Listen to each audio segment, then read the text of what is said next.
ഒരിക്കലൊരു രാജാവിന് 3 മക്കളുണ്ടായിരുന്നു. മരിക്കുന്നതിന് മുന്നേ ഏറ്റവും കൂടുതൽ സ്നേഹമുള്ള മകൾക്ക് ഏറ്റവും മനോഹരമായ രാജ്യം കൊടുക്കണമെന്ന് തീരുമാനിച്ചു. മൂത്ത മകളോട് ചോദിച്ചപ്പോൾ അച്ഛനെ ഞാൻ പ്രാവിനെ പോലെ സ്നേഹിക്കുന്നു എന്നും രണ്ടാമത്തെ മകളോട് ചോദിച്ചപ്പോൾ ഞാൻ കാറ്റ് പോലെ സ്നേഹിക്കുന്നു എന്നും പറഞ്ഞു. ഇളയ മകൾ ഉപ്പിനെ സ്നേഹിക്കുന്നത് പോലെ എന്ന് പറഞ്ഞു. എന്ത്, ഉപ്പോ? രാജാവ് ദേഷ്യപ്പെട്ടു. അത്ര വില കുറച്ചാണ് നീ എന്നെ കാണുന്നത് എന്ന് പറഞ്ഞ് അവളെ കൊട്ടാരത്തിൽ നിന്ന് പുറത്താക്കി. സങ്കടപ്പെട്ട് രാജകുമാരി കാട്ടിലൂടെ നടന്നുപോയി.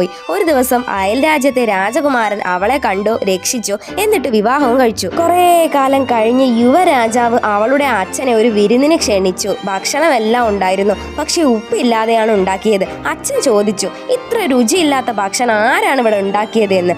യുവരാജാവ് പറഞ്ഞു, അങ്ങ് ഉപ്പ് ഇഷ്ടപ്പെടുന്നില്ല എന്നാണല്ലോ കേട്ടത്, അതുകൊണ്ടല്ലേ മോളെ കൊട്ടാരത്തിന് പുറത്താക്കിയത്.